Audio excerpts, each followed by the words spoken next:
Welcome to Surprisingly Free Conversations from the Mercatus Center at George Mason University. I'm your host, Jerry Brito.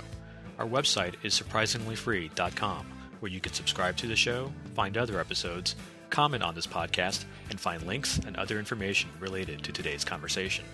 Our email address is info@surprisinglyfree.com. We'd love to hear from you.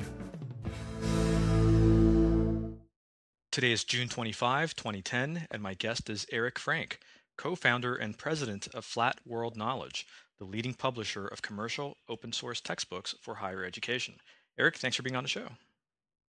Thanks for having me, Jerry. Great to be here. Well, I was just telling you that we've been a bit remiss on the show because we bill ourselves as bringing on thinkers and doers into space, in the technology space, and we haven't really had any entrepreneurs, so we're glad that you could join us. Tell us about your business, which I think is really innovative.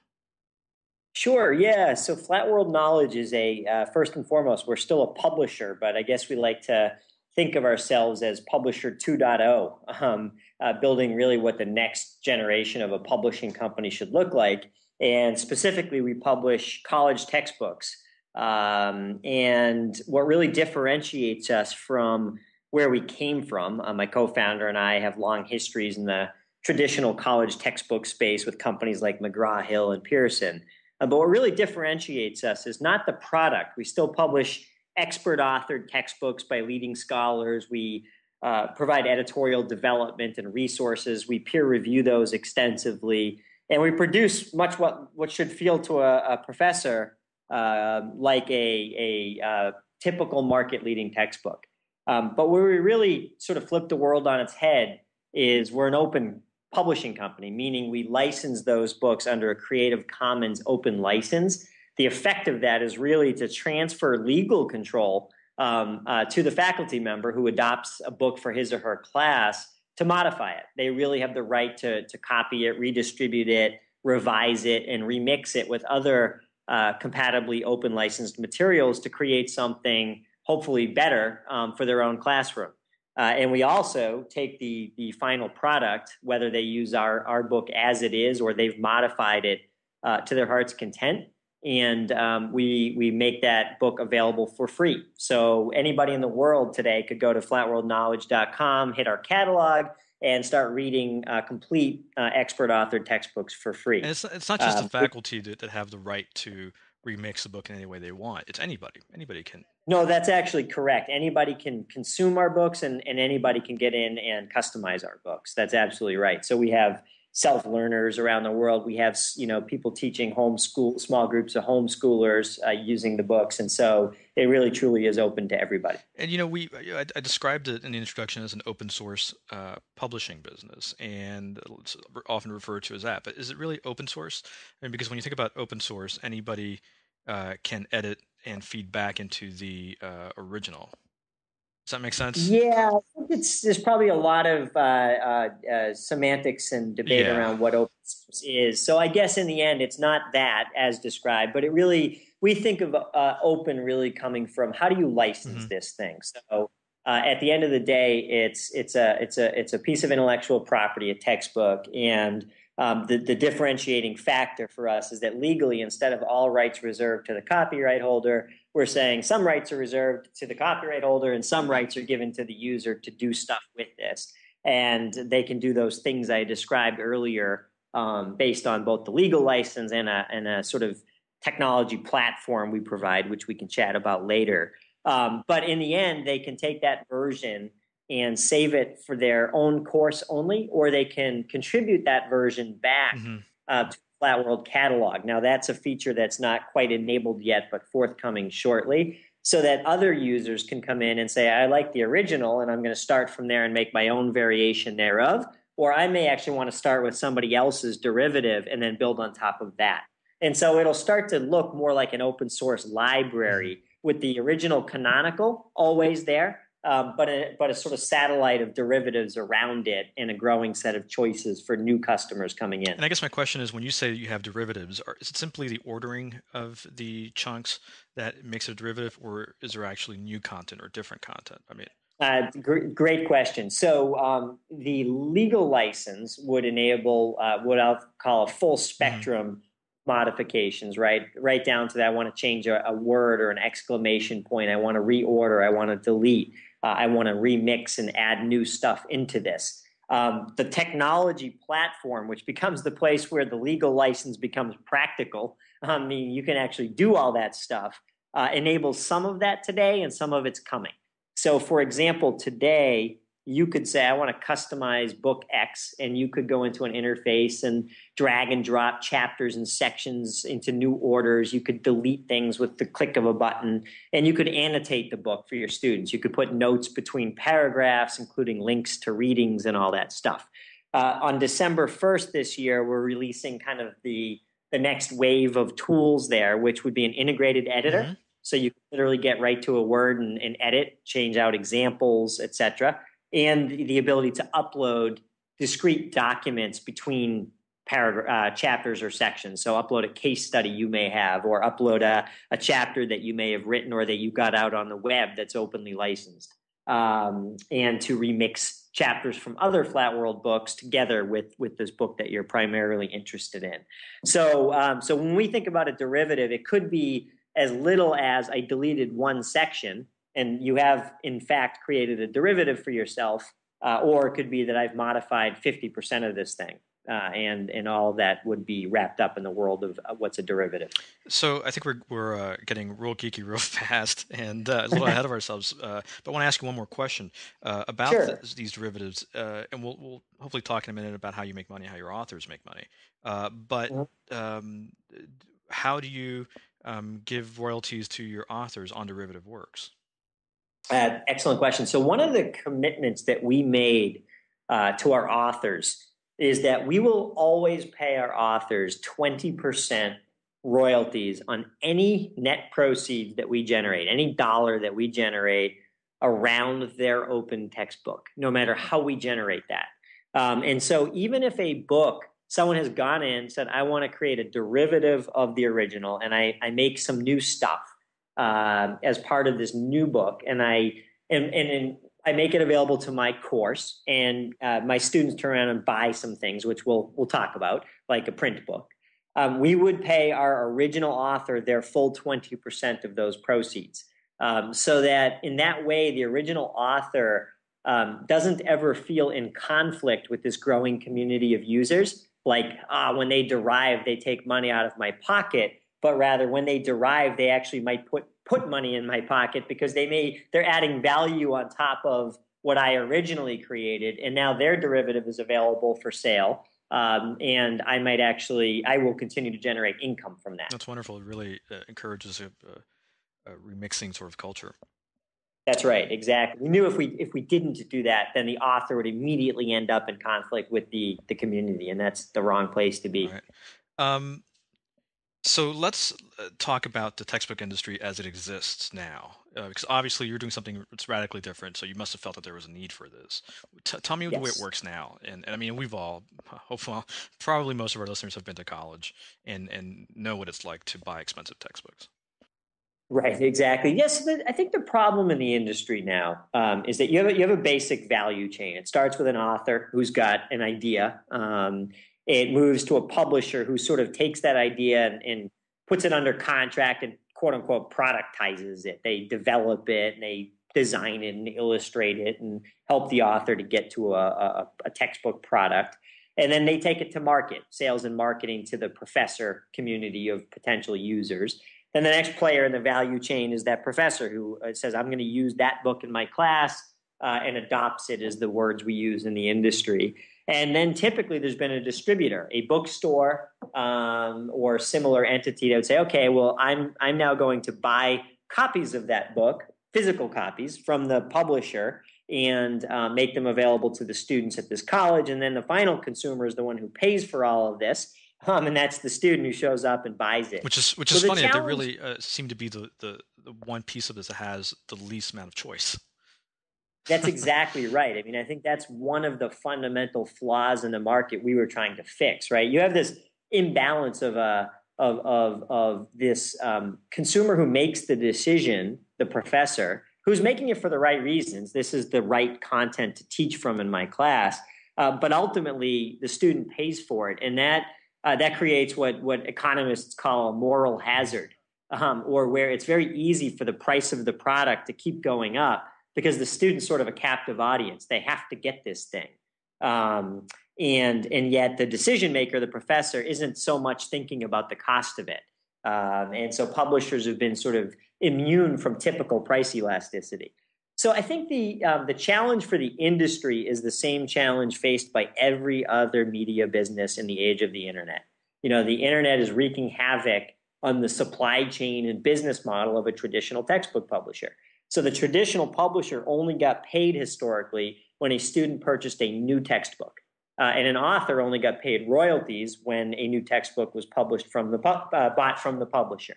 And what's happened, of course, is as prices have risen, they've surpassed what the average student thinks is reasonable. And now that student turns to the internet to find a substitute. Now, pre-internet, it was hard for them to find it. The only substitute might be a used book bought back at their local bookstore.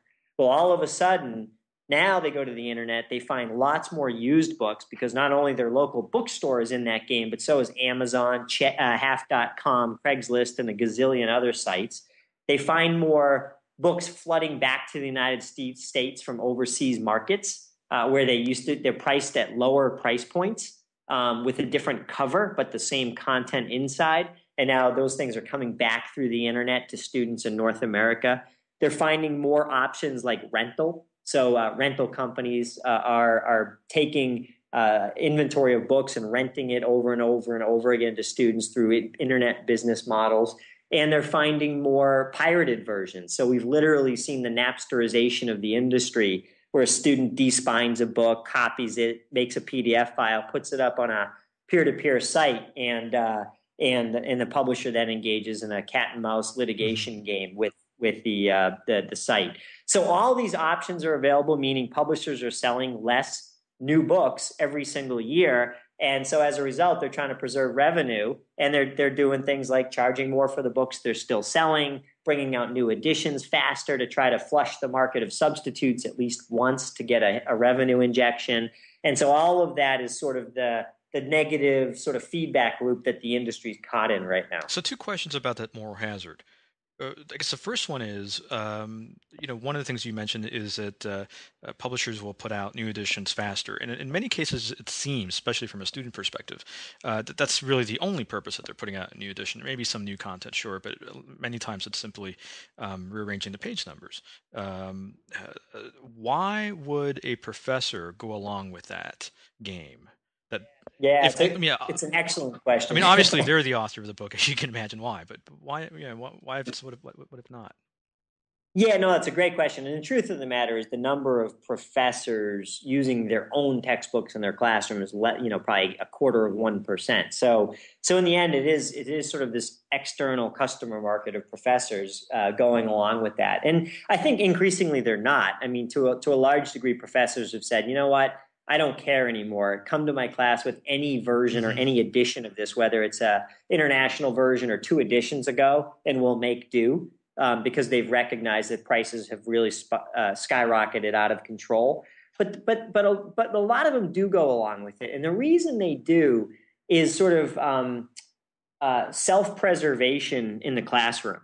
So, a typical syllabus is kind of a document that says this is what we're going to study when we're going to study it. And it'll say read pages X to Y, do the problems on page Z. And when a student so what happens is the publisher says, hey, professor, we have a new edition out. And the professor says, I don't really care. It's superficial. I don't want to use it. But then they talk to the bookstore, and the bookstore says, you know what, I could probably get about 70% of the books you need used, but I can't get the other 30%. I can only get the new edition. Now the professor's faced with this conundrum of, I'm going to have 70% of my students in one version and 30% in another, and the page numbers don't match, and now I have to do all this kind of matching. And so I think over time, it's just been a lot easier for the faculty member to say, look, we all have to be sort of in lockstep here because that's the way this works. And so that's been the game. And I think as publisher prices have gotten higher, they've driven more faculty to say, okay, I give up. I'm going to just deal with mixed editions, et cetera. So I guess it gets me to my second question, which is, well, given that professors are not internalizing the cost of their choices, why would they care whether their students are paying, uh, $30 or $100 for a textbook? Is it really because they're in contact with them and they're going to get an earful? I think that there's a bunch of reasons, and I kind of think there's been a bit of I guess it's a paradoxical. So I was going to say there's been a bit of a sea change, but I guess you can't say that, right? There's either a sea change or there's a bit of change. So I think there's been a sea change with faculty viewpoints on this over the last, say, 3 or 4 years. I think 4 years ago, when I was walking around in hallways talking to professors, they said, you know what? Books are expensive, shoes are expensive, pizza's expensive. This is part of your education. Deal with it. But I think the reality is that, one, books are increasing at now 4x the rate of inflation. So it's sort of shocking to anybody to see price tags hitting the $200 price point. And so there's been some sort of mental line crossed where faculty said, oh my goodness, $200 for the book I'm assigning, and I'm only using 9 out of the 15 chapters. I don't feel right about this. So there is some kind of an invisible line that's been crossed, and I think professors have real empathy with students. But I think the other thing is that it's actually affecting professors' ability to teach. So statistics today tell you that about 35% of students in a classroom, even when there's a brand new edition out, just don't buy a book because it's too expensive. And so that means a third of your class isn't doing the reading. And when the third isn't doing the reading, you're sort of pulling that third along. You expect them to do it before they show up in class, so that you can actually have an intelligent discussion or lecture. So it's actually affecting people's ability to teach. And then I think finally, most of us don't think about who a student is in the United States of America today. But, so most of us have this mental map or model of a student paying $40,000 in tuition at, college X. The reality is 50% of the students in this country are community colleges, and they're spending less than $2,500 a year in tuition. And that student is spending almost as much for textbooks now as they're spending for their overall education. And so what's happening is it's literally creating this, I think, intense friction for faculty who are in front of those students, who do know their students and do recognize the financial hardships they're under. And it's just become a hard to avoid problem. And then when you add, sort of pressure from bottom up, students complaining, pressure from the top down, legislators complaining, parents complaining, it starts to become a pressure cooker of an atmosphere that's hard to ignore. Yeah, and I think also when you can when you can demonstrate an alternative, uh, then the traditional model really starts looking not so great. And, until you have an alternative, it's the way we've always done it. It's what we have. Yeah, I think that's exactly right, Jerry. That's always been our position, is that faculty want to solve this problem. There hasn't been a viable solution. And now that we're presenting them with one, it becomes a lot easier to abandon the old model. So let's talk about your business model. You come from the publishing industry, and basically what you've set up is basically a publishing house.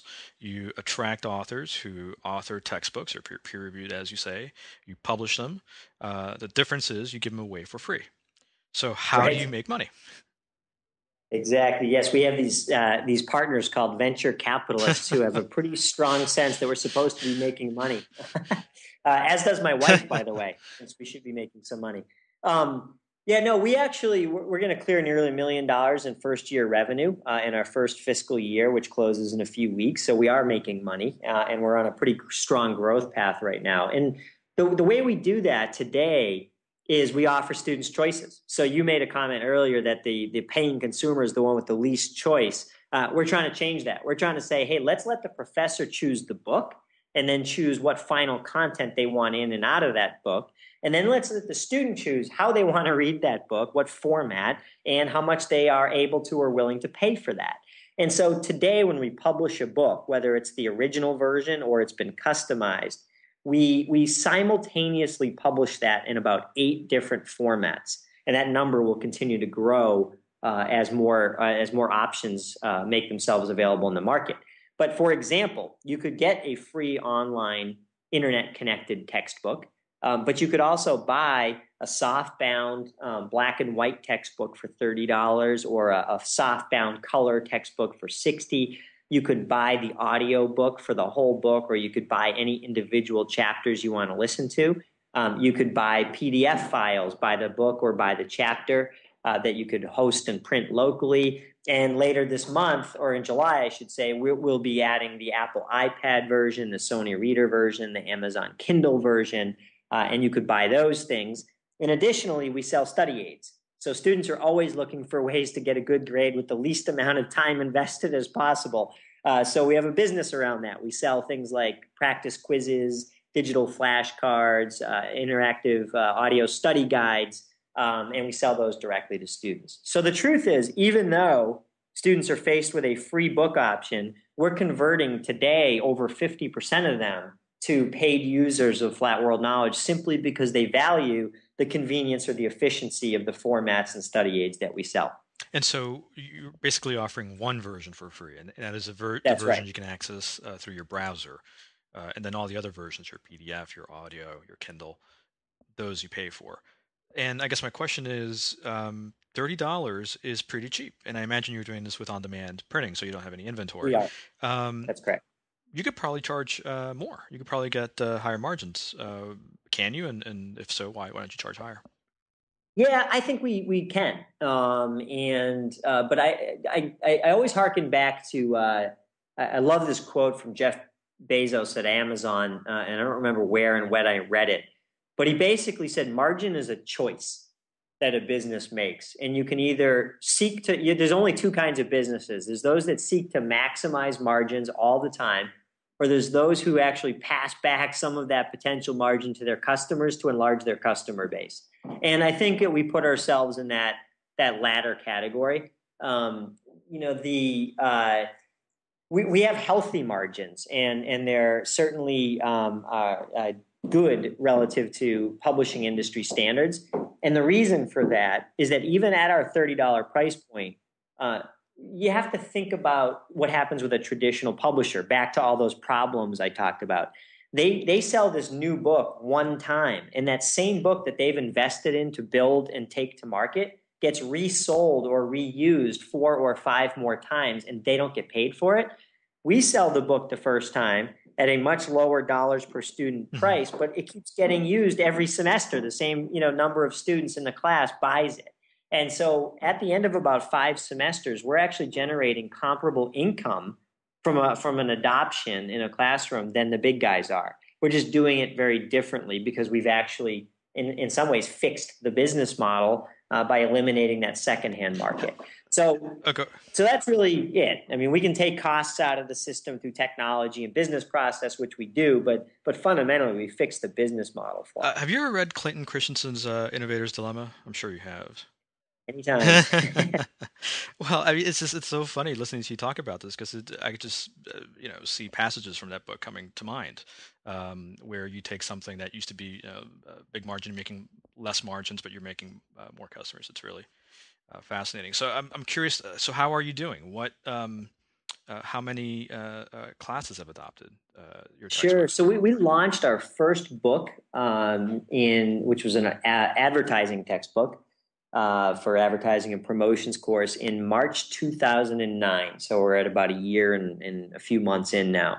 And, the way this cycle works, I know you know this, but all your listeners may not, professors generally look at textbooks in the spring and make a decision about which one they're going to use in the fall semester when their class starts. And then they do the work to change over the summer. So we had, ultimately, we published 10 books last spring, and we had about 480 professors using them in the fall of 2009. This fall, we will we're still getting adoptions in on a daily basis, but we think we're going to be somewhere in the 1,400 professor number. And we've gone from what was about 40,000 students to over 100,000 students in the coming fall. So good growth. And we actually think that growth rate is going to continue to increase in the coming couple of years. How would you characterize the universities where you're seeing this? Is it at elite schools, a middle market? Where do you see? It's it covers a spectrum. Mm-hmm. So, but that's partially driven by a book, right? So when you publish a book by Preston McAfee in intermediate economics, microeconomics, and you look at who he is, he teaches at Caltech. He's one of the most cited researchers in the field of economics in the last decade. So his book gets used at Princeton and at University of Chicago, and so we have those schools using our books. But the sweet spot is clearly kind of the public colleges in community colleges, 4-year public colleges, and even in the 4-year public colleges, we tend to see disproportionate adoption from sort of the non-heavy research schools. So really, people where they're it makes sense. It's where the students probably are bringing less income to the university than in other places, and where the faculty are more closely related to the students through more teaching.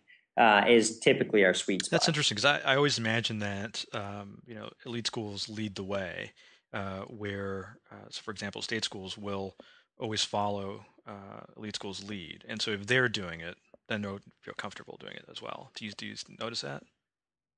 Yeah, it's. I think in this case we don't, and I think it's because I think you're right about that sort of adoption diffusion pattern in many ways. But I think here we're just seeing the logical extension of sort of the bottom of the economic pyramid from the point of view of students, and that the need that there is to solve the problem there is sort of driving this thing. And I guess the imprimatur just comes from the author that's on the book. Yes, exactly. And so how do you attract authors and good authors? Because I imagine this is very different. It's not what most academics are used to. I imagine they'd be a little bit hesitant to publish with you. Yeah, we've been both myself and my co-founder. My co-founder was editor-in-chief at McGraw-Hill and then editorial director of a division of Pearson, and I was an acquisitions editor for a long time. So we kind of came at the business saying, look, at the end of the day, an author is the very foundation of value creation in this market. If you don't have the right authors, the rest of it doesn't matter. You could have the best production process, the best sales and marketing operation, and the coolest business model. And in the end, if you don't have the right authors and the right books, it's all going to fall flat. So we had to have a business model that was appealing to authors that would allow us to recruit. So the discussion that we have with a potential author goes something like this. We say, first of all, you can make as much or more money publishing under this model than you can make under the traditional model. And we walk them through the mathematics of what you and I just talked about a few minutes ago, the sort of sharp drop-off you'll face at the traditional publisher versus this flatter line at Flatworld. And so we make an apples-to-apples income comparison first. Then we say, okay, now, where do you believe over time you'll get more adoptions? If you write your book and publish it under a $200 proprietary model, or it's under all these choices, free to low cost alternatives, and an open model where you're giving value to faculty, where do you think you'll have a larger number of customers over time? And authors almost unanimously say, yeah, you over here in the open model. And then we sort of say, okay, where are you going to have stickier customers, more loyal customers, where they haven't changed the book at all over in the traditional model, or over here where they've actually invested time and energy to make it work better for them. And they say, yeah, I'm definitely going to keep my customers longer under the open model. And then we say, where are you going to have the biggest impact as an educator? I suspect you didn't set out to get rich. You set out to make an impact on this course. And they say, yeah, of course, where I'm opening up this knowledge to anybody in the world who wants it and still making income along the way. So yes, I'm going to have more of an impact at Flatworld. And then we say, where are you going to feel better about yourself when you go to bed at night? And inevitably the answer to that question is at Flatworld. So when you go through that checklist, it actually becomes a pretty easy recruiting conversation. And the squeamish factor is really, are people really going to change my words? But in the end, when they recognize all the benefits of the model, they say, okay, I can live with that. And we do stuff like in the design of the book, if you modified something, there is a design demarcation to say, hey, this has been changed by contributor Jerry Brito.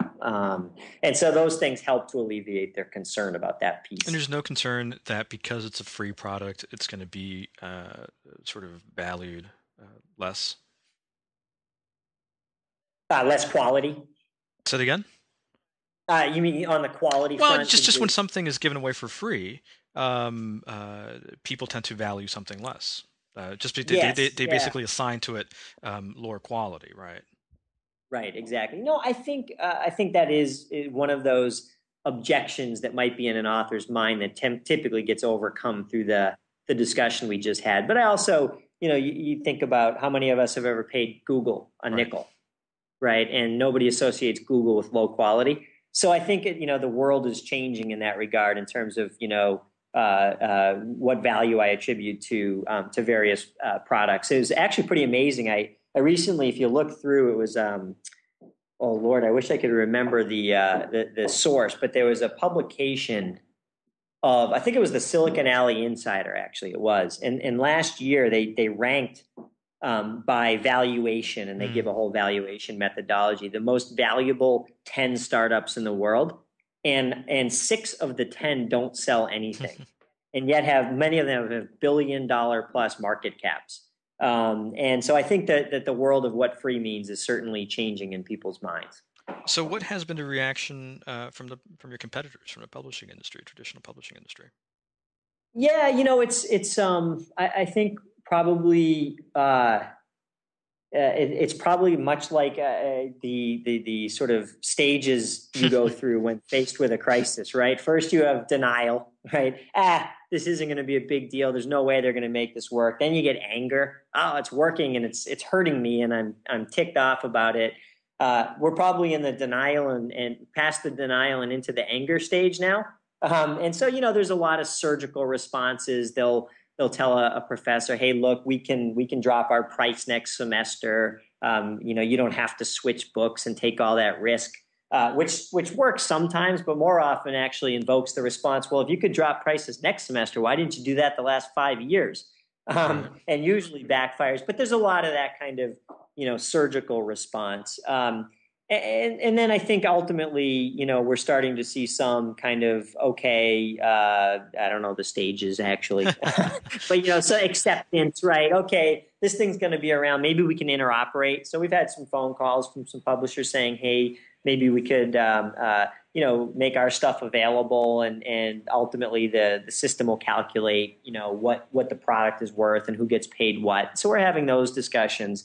And I think ultimately the smart publishers are moving in the direction of you talked about Clay Right. Christensen, right? He said it's common in the face of an entrant like Flat World Knowledge for an existing player to not compete because the margins are too unattractive Hmm. for them, but to go up market, Right. right? And I think you're seeing that. So you're seeing companies like Pearson buy learning management systems like eCollege and assessment platforms. And I think what they're trying to do is move in the educational services direction. Look, we've got content, but we're really a much bigger play than Hmm. that. And I think strategically, that's really where you can see the You can response. imagine them being a disruptive force in that market, or just in the higher learning market. Period. Exactly, because they have a lot of assets to do that. And so I think you're going to see them disrupting other parts of the industry. You skip depression as one of I did skip the question. Yeah. And I think we made it there, particularly for some of the poor sales reps out there working for them. So, but I mean, so mostly it is they're responding by making better offers or trying to. Um, Nothing negative from them.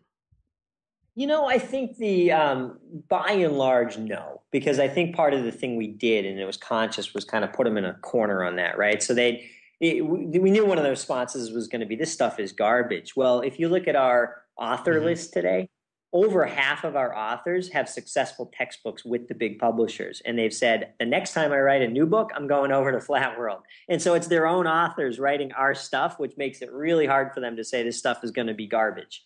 And so it's been by and large price response, and sort of fear mongering in the sense that is Flat World really going to be around in 2 years? It's a startup with an uncertain future. Do you really want to invest in changing and find out they're gone? That kind of stuff, but nothing overtly negative. Right. So you mentioned that they were moving into learning management services. Uh, do you foresee any other products? I mean, I guess right now you're trying to stick to what you do best, but but education is changing with the internet massively. Yeah, well, I'll go right back to our friend Uh Clay. huh. I think his. I think we agree with that his point of view that the enter the market where there's broad-based pain Hmm. and opportunity, right? And I think right now that's around the fact that textbooks are too expensive. There aren't enough choices about how to consume them, and faculty have absolutely zero control over them. And so, if we can resolve those pain points, will enter the market at a very broad place and gain significant market share. From there, I absolutely see the textbook as a Trojan horse to begin to deliver more and more products and services with an installed base of users at that point. So you'll see us definitely implementing, broadening the range of products, whether that's freemium versions of the book where there's much more interactivity, that you can pay some additional amount for to gain access to. You'll probably see things like embedded self-assessment, so a student can take an assessment, find out what they know and don't know, and get served up the content around what they don't know very efficiently. You'll see tutoring services, whether that's professional tutoring services or peer-to-peer tutoring networks that we facilitate and keep a part of. I think you'll see us doing a lot more along the products and services front once we've got that sort of significant installed base. Tyler Cowan, who is one of our colleagues at the Mercatus Center, has this sort of notion of a superstar faculty model where he says, he teaches an introduction or principles of macroeconomics course, and he says it makes no sense that I and 1,500 other people get up twice a week, every week, and give this lecture all the time. And he says he thinks that there will be basically superstar lecturers who will make their courses available online, and then what you'll get at the local level will be tutors, will be basically sort of super TAs. You think that we'll be seeing some of that happen? I've been hearing that for a Mm-hmm. long time, and certainly a little bit of it going on. Most of those models kind of came and went in the ed tech fizzle of the late 90s. But I do think we'll see more of that. I think what it speaks to more generally is, I think the education market is under intense pressure. It's a pretty inefficient market, and I think it's under tremendous budgetary pressures. So I think we're going to see a lot of change in how education is delivered in the next decade, and some of it will be along the lines of what your colleague describes, and other types of changes will occur. So the broad answer is I think we'll see a lot of change, and the specific is I think that will be part of it. So Yeah, but not that's yeah. Well, anyhow, I mean, this is fascinating. So, what do you think? So, I mean, where do you want to be in 10 years? You want to have uh, what? I mean, what percentage of the market do you think you're going to be able to get? Yeah, it's a great question. I won't take the risk of having a number in public because I'll be Oh, it's okay, humiliated right? by my children at that point. But I think we are trying to basically to be sort of the next Right. Pearson. So we don't want to be a niche publisher. We really want to build a massive publishing operation on some new principles that we think can really accelerate as we bring increased critical mass of content to the market. And I think that you'll start to see the revenue models changing too, which we may be a publisher 2.0 at that point, or I'll call it a Pearson 2.0 to give it a name. But I think that while some of our money will be made the way that I've just described, you'll see more licensing deals in place where entire colleges are licensing the platform and portfolio of content, and then providing it to students on a per student basis, and lots of other ways that we're making money. But I think generally speaking, if we're Pearson 2.0, I'll be pretty Yeah, happy. big sites on a real big project. Yeah, So one last question. As sure. far as competition, do you see competition coming from the other end, from other open source publishers, or even more open source, which are, for example, wiki textbooks and the like? Sure. Yeah, I never say never. I think that there's certainly a lot more activity there, and I think there's money flowing into that space, and will continue to be money flowing in. Historically, there's been a lot of Hewlett Foundation money. It's done some really good work. I think the Gates Foundation is stepping up their activity. So we'll see. We'll definitely see a lot. I tend to think about those things more as part of an ecosystem that helps us versus competition, and the reason is. At the end of the day, we're still talking about a competitive marketplace with customers. And it's hard enough to teach a college course with 300 students and deal with all the moving parts of doing that.